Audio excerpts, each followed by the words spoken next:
Hey guys, Vevor sent me a jackhammer. Will it do the job? Here's the box.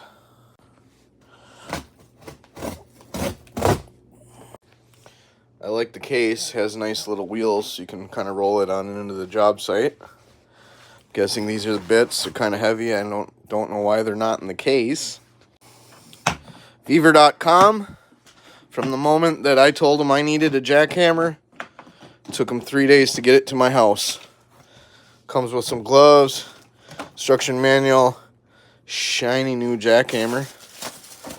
I believe it comes with some oil. Oh, the bits are in there. I wonder what these are.